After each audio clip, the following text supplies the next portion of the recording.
The next section is tips for effective trade spend management.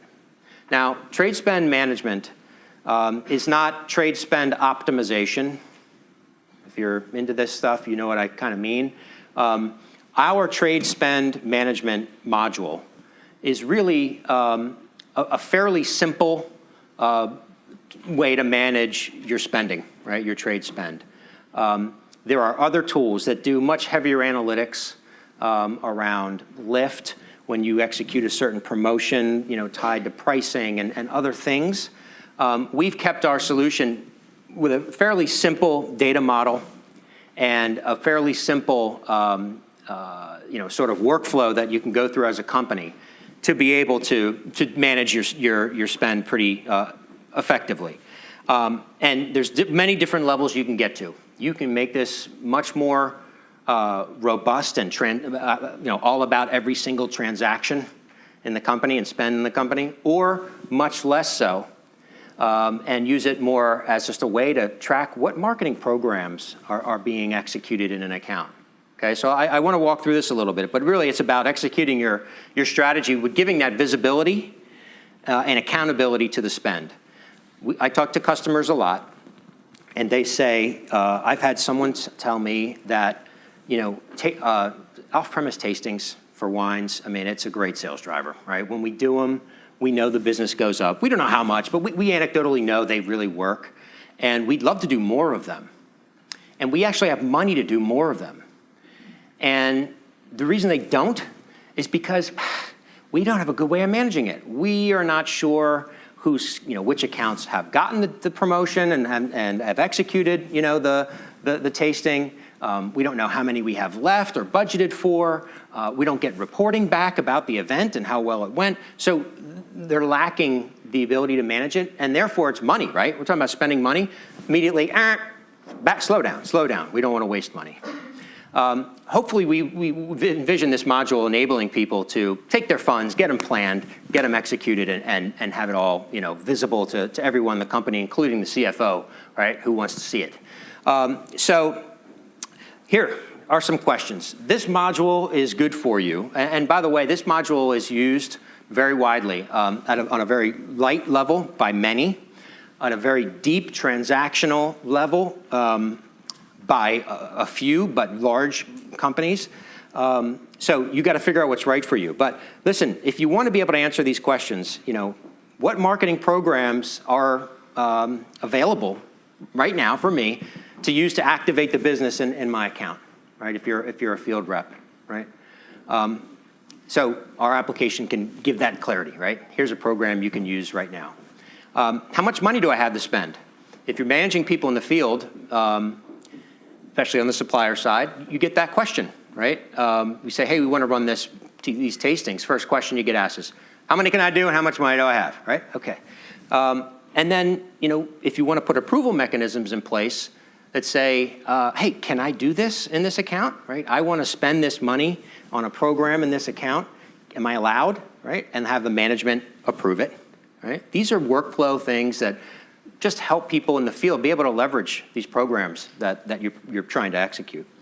And then on the back end, on the reverse side, right, you can do the analysis. Hey, what accounts did we execute this program in? It's a strategic marketing program. Which accounts did this? And how are the sales in those accounts compared to accounts that didn't do the program or the promotion? Okay, very important stuff. So the workflow is pretty simple. You know what? I'm going to go to this one. So listen, the workflow is easy. Your step number one is you're bucketing some money, right? Create a budget plan. And by the way, you don't have to have dollars attached to it. You might say, I have a bucket for off-premise tastings. Okay, great. You might say, I have a bucket for off-premise tastings and I got $25,000 in it. You don't need to put the dollars, but if you want, terrific.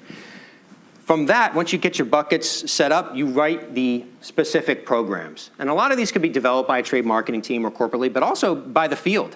If the field team knows they have $25,000 to spend on off-premise tastings around Valentine's Day for a brand, they can then craft their program and put the details in, right? And they might say, I'm going to do X number of tastings this month in this market, and maybe X number of tastings in that month in that market, and they'll roll up to your budget, right, in an umbrella fashion. So develop your specific programs that you're going to execute in the field. And then you go out and execute them. You give the visibility to people, and you put it out there, and you say, let's go do this stuff. And people go out and execute things in accounts. They do a tasting and record all the information about a tasting when they're logging a call, for example, and they can record how many people they tasted, you know, how many bottles they went through, you name it. You ask your questions, and they're filling them in. And how much money did you spend, right? Well, there's a bar tab of $27, using a hypothetical example here. So you're linking it to my Valentine's Day program, right? So now I know I did a tasting, and it's linked to that program. You could link a program to any activity you do. I could have a display for the Super Bowl. We might have a Super Bowl program running, and there's point of sale associated with it or something like that. So I'm recording my display, I take a picture of it, and I link it. I look up to that Super Bowl program, bam. Now on the back end, I can say, hey, show me all of our displays we got for the Super Bowl program, right?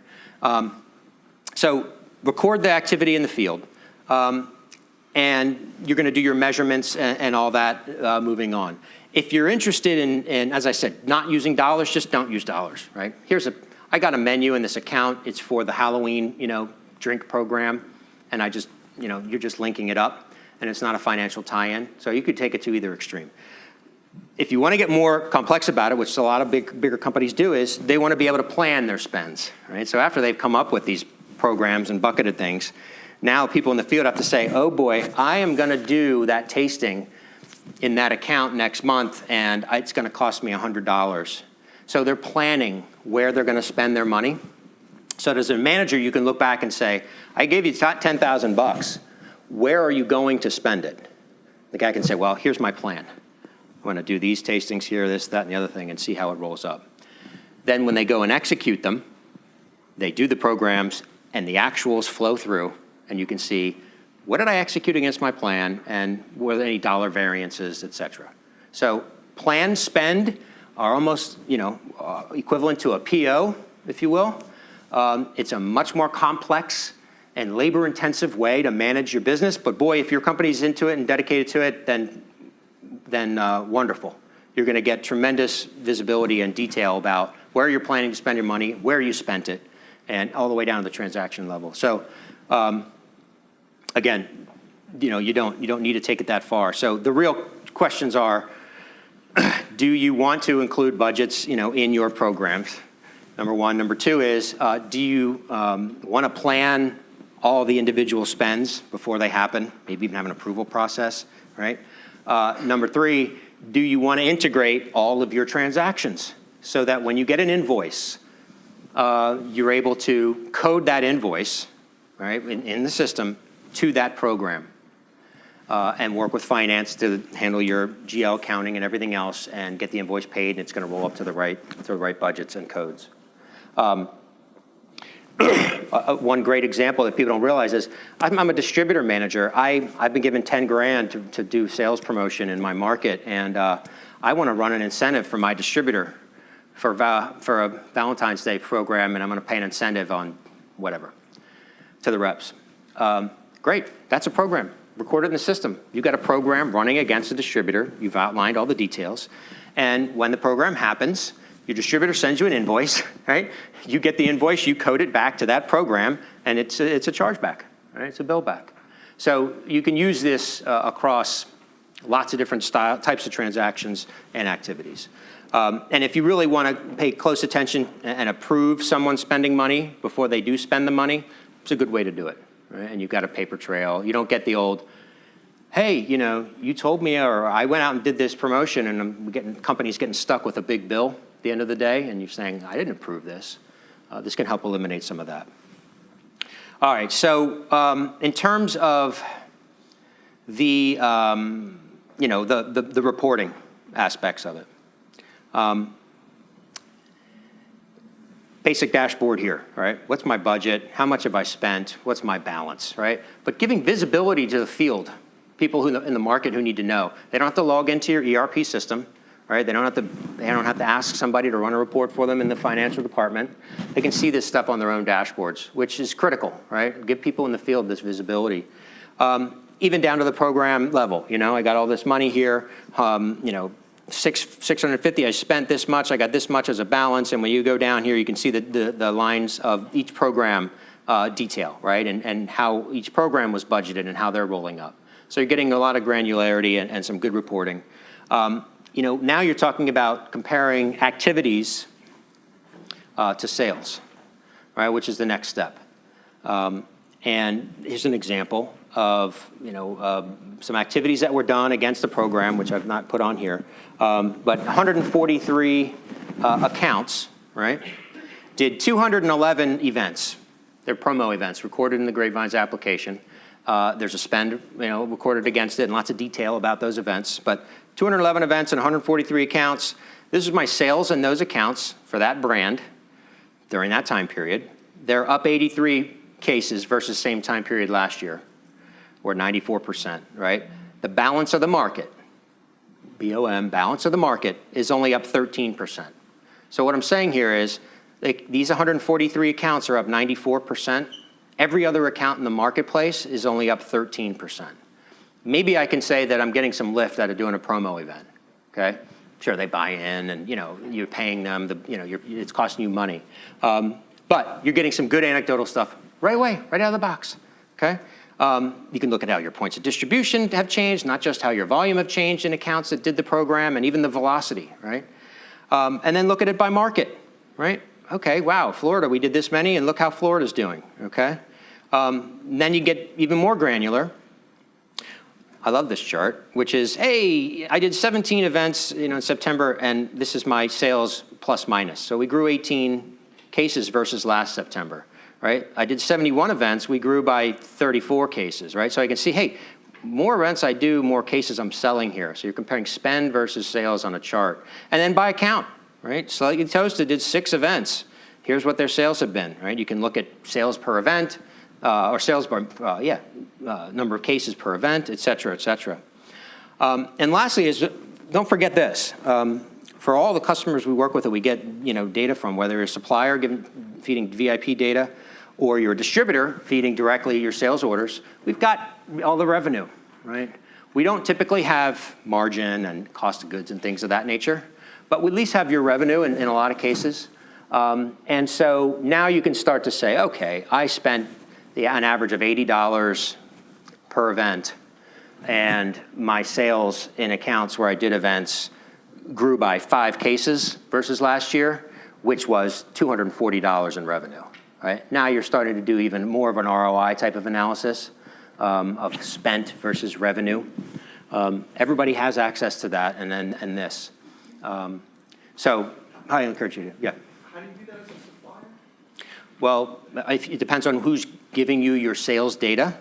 If you're getting your sales data from VIP or an SRS feed with the daily invoice data that a lot of companies have now, you're getting not only the volume, but you're getting the revenue that the distributor is.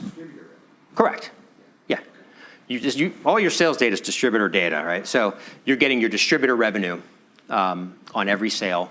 And you'll notice here, I mean, suppliers can do this. Like, look, what's our average, you know, by account? What's our average, you know, how many cases did they buy? Excuse me, how many cases did they buy, right? What does that mean from a revenue standpoint, and what is that per bottle, right? So La Cave on brand XYZ spent $34.42 per bottle on that product. You can start to compare that against your suggested pricing and other things, but you have access to your revenue data, and you can really leverage it to really take your analytics to the next height. Anybody have any questions about trade spend? Yeah. So you made it sound really simple. You said, you can set up a program in the system, and your distributor or vendor will bill you accordingly. We don't find that to be the case with all of our distributors. For instance, we have a distributor that bills us monthly, one invoice for everything. Yeah. So it complicates how you build your budgets and you know, building them at the program level and then being able to apply the invoices as they come in appropriately. Have you had any conversations with other clients about that? No, we've heard that a lot. And I can tell you that there's no magic we have to help really solve that. You know, your distributors typically charge you back or bill you back for things in different ways, lump sums with not a lot of detail. Sometimes you do get some detail and there's multiple pages behind it, you know, proof and things of that nature. And, you know, we would kind of encourage, while maybe all invoices and so forth go into finance, hey, get them into the GreatVines and then let, you know, scan or print the copies of the backup, and then have your market person responsible for that market go in and approve it and do the coding of it and look at the backup, right? I think you got to do that no matter what, right? But we don't have any magic special sauce for how to handle it. One of the things that might make life easier is giving visibility to people in the market. You get an invoice coming in from a distributor and it goes into finance. Hey, get it into the system, and through an approvals process, you can assign it to the local market manager to review it and code the invoice, we would call it. And maybe that helps streamline the workflow a little bit. So you guys have a scanning setup? We do not. Yeah, I meant, yeah, well, you could scan them on your computer and load them as attachments on the invoice record. Or you can take a picture of them and do the same. But we do not have a scanning mechanism. Yes, question back here? Actually, I'll give a little bit more of a... Oh, thanks. This is Jay Finnegan from R&DC, by the way. I was going to say, I'll give a little bit more color commentary maybe to your question and how we use it at the distributor level. We are one of those evil distributors that give one invoice that says sales promotion and you let you guys figure it out. So we're one of those guys. But one of the ways we've done and used GreatVines to help us decipher that, especially on the reporting end, when we talked earlier about using the survey, we've actually used the survey creatively in terms of when we go in to do bar spend or when we go in to do bar promotions.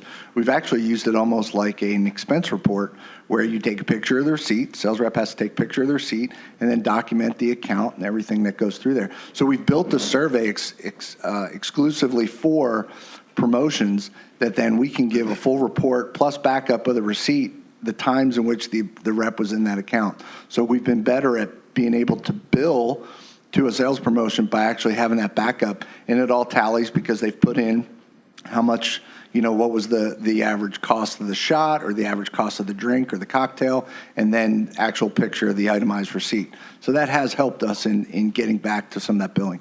So it's a good way of using not only a planning tool like this, but using the survey aspect in a creative way. Yeah, thanks, Jay.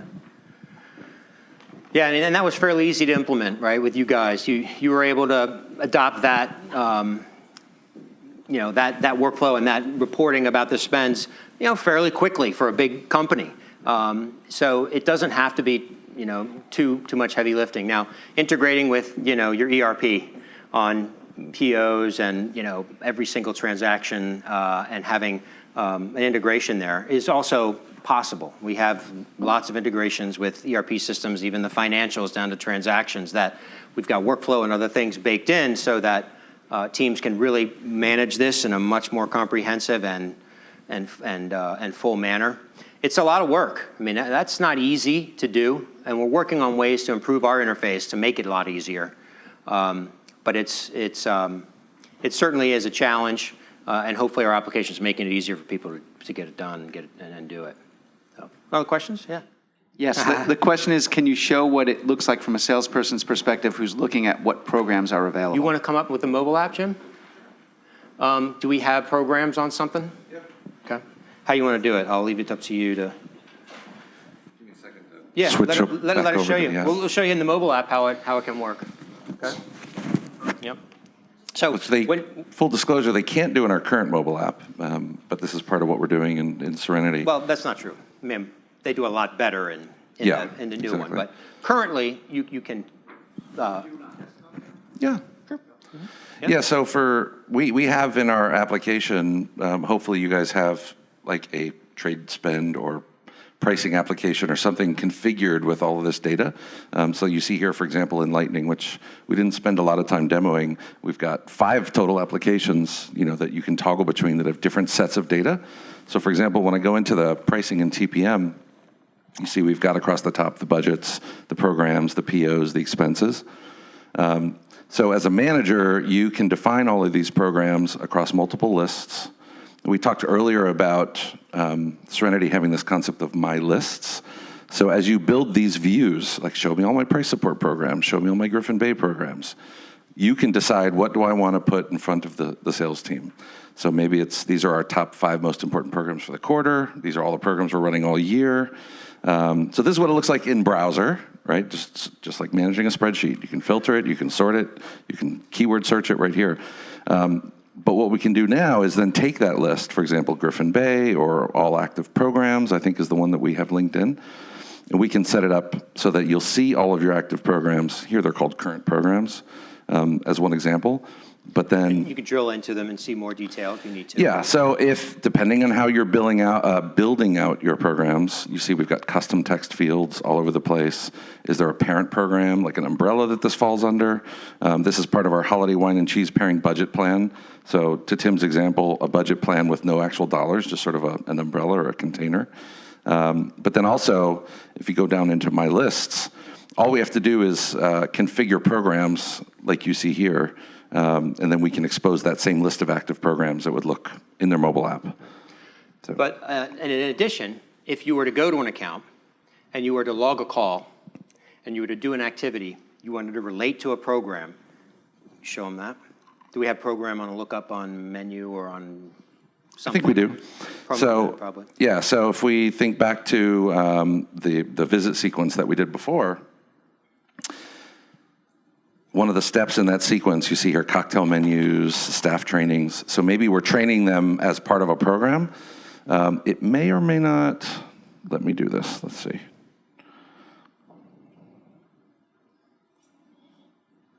Okay, I don't have it here, so what I'll show you the desktop version. So let's go into, for example, what do we call it now? Menu placement? List emails, menu, there it is. So effectively would look like this in the mobile app. It would already know what account we're in. And then we can, we have a price for what on the menu, but we can add another dollar amount if it's a trade spend, right? Right. Mm-hmm. So underneath the program, when we pull up that, here's our Whole Foods program that we're doing. Maybe it's a tasting program at Whole Foods. Right beneath that, we can have another currency field that says, I spent $180 in support of this program. So we're creating an activity, in this case, a menu placement, so we can count menu placements, but we're also linking it to that program. And then you take a picture and attach it right here on the call. Right. Of the receipt or whatever you wanted. Exactly. And now that's going to roll through up into that program. The way we're syncing and making programs visible to people is through our standard, sharing rules and stuff, which we spend a lot of time on. So the right rep sees only the programs that they're allowed to see, and they are only available to use during certain time periods. They'll disappear, right, when the program's over. So we control things that way. So people are making sure they're picking and recording things against the right programs only. Okay. Yeah. I don't know if you have this set up, but one thing we do is make a Kanban view. Oh. Enlightening, a Kanban view of programs. Just programs are spent, and a manager can move something from submitted to approved. Ah, neat. Okay. I don't know if you want to demo that at all, because we didn't see Kanban here Right. today. So if we go back to our active programs list, this is a feature of the Lightning interface, which we've been talking about. Again, it's the desktop interface. So if I go to the all active programs list that you see here, you have different ways of seeing it. The traditional is your Excel-style grid. And then over here, there's table view and Kanban view. So Kanban, someone can correct me if I'm wrong, was created by Toyota, or it was a Japanese manufacturing principle, right, of moving things through stages. It's become pretty popular in project management world. So what we're here saying is maybe we want to break it down by Status or something. Yeah, ideally we'd have a program status. It's we're in planning status. We're implementing it or activating it. And what it will essentially do is, but when you pick, there you go, group by status. Yeah. And so you get these vertical cards, right? So you can just drag things from, no status to active, inactive, planning, submitted, approved, all that. So Thank you, Patricia. That is a good best practice. Very good. And in fact, yeah, you click and drag. Yep, just bloop. Yep, inactive, submitted.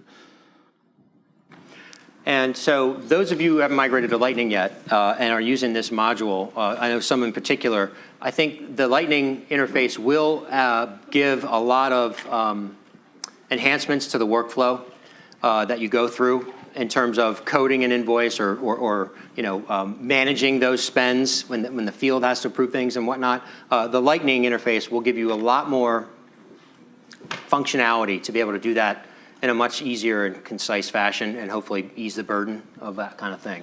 So. Yeah, you can see here, for example, this Indiana Rum Incentives Program from 2016. Ignore all of our old dates. But you see over on the right, approval history, right? I can submit this as long as it meets the criteria. So maybe I had to have defined a balance. I may have had to define what market or what distributor we're working with on this program. And then we'd be able to submit it for approval with that button up at the top. Type in my little comments. Goes to my manager or whoever we've defined as part of the approval mechanism. They can get an alert on their phone and just respond yes right on their phone. It'll instantly activate it and approve it. So very powerful, quick approval mechanisms around all of this. Any other questions on this one? This is a good one. If you please, don't be shy. No? Okay. Alexis, come on up. I I don't need that. Oh, she does, actually. Okay. Where am I with the present button? Okay. So, everyone, this is Alexis Pace. Hi. She is well, technically she's a consultant, but I say she works with an agency called BFG, who, on behalf of Campari, to do all of their primarily on and off premise promo event, tastings, things of that nature. They do other things for them as an agency as well. They have brand ambassadors in the field that support distributors and the supplier activities, and they use GreatVines for that. But they're also leveraging GreatVines to manage these promotion event activities. And Alexis has been a huge part of that and done a fantastic job leveraging GreatVines with the agency, with Campari, to really come up with a real success story and best practice. So thank you for coming up. She happens to live right down the street from me, and we both live in California. I've never seen her dressed up, and she's never seen me dressed up. I'm usually in my Vans and a T-shirt. So. And I'm in my Toms and T-shirt. Exactly. Right. So questions. How would you say at GreatVines, and by the way, your background is from the agency side, working with other big agencies, with major suppliers in the industry. So you've got a lot of experience with this. Yep. So how has GreatVines sort of helped BFG execute better for Campari, would you say, in general? I mean, we've been able to customize so much. I mean, the whole thing is custom to what we're trying to look at. And we have full transparency, across BFG and Campari with everything that we're doing. So the sales managers are able to go in and see how promotions, brand ambassadors, trade engagement programs are doing, from, number of consumers sampled compared against sales. So we're able to compare a lot of that, and with the 24-hour refresh, we can see it immediately.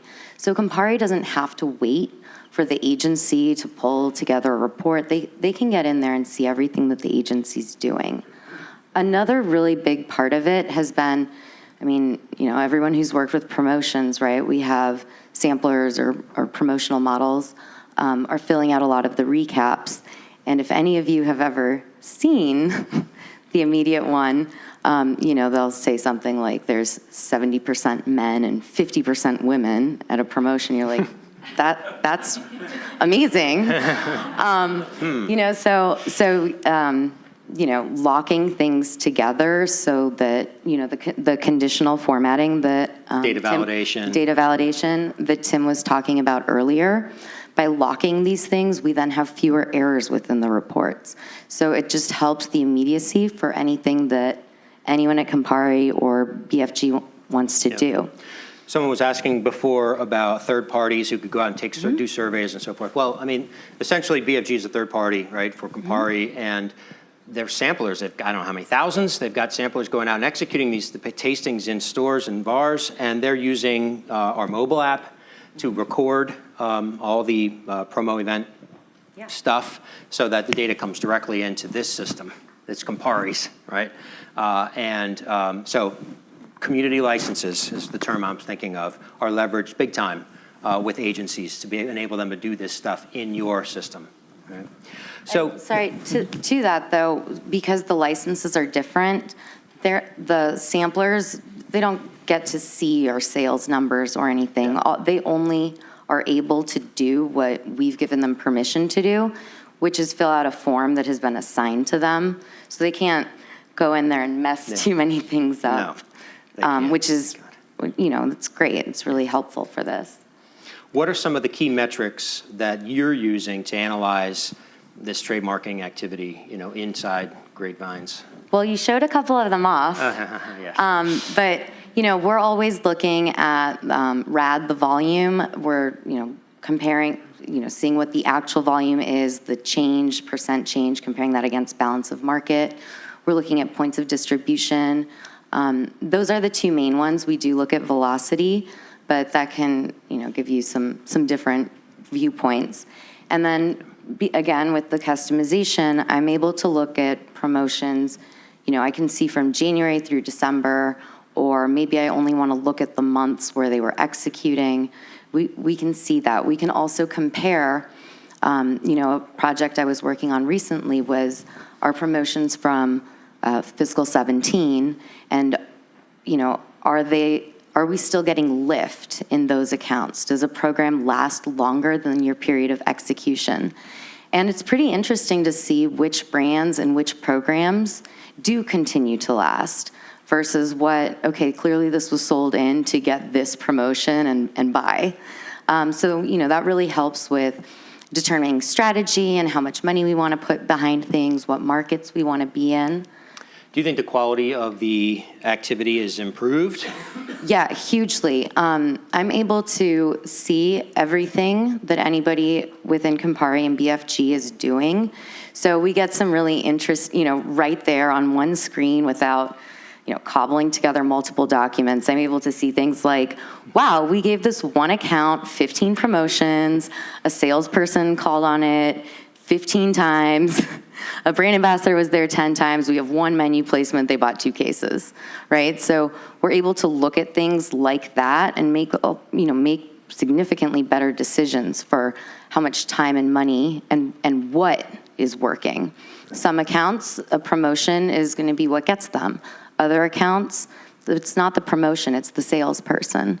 So being able to kind of look at that and discern and be educated about where you're putting your money.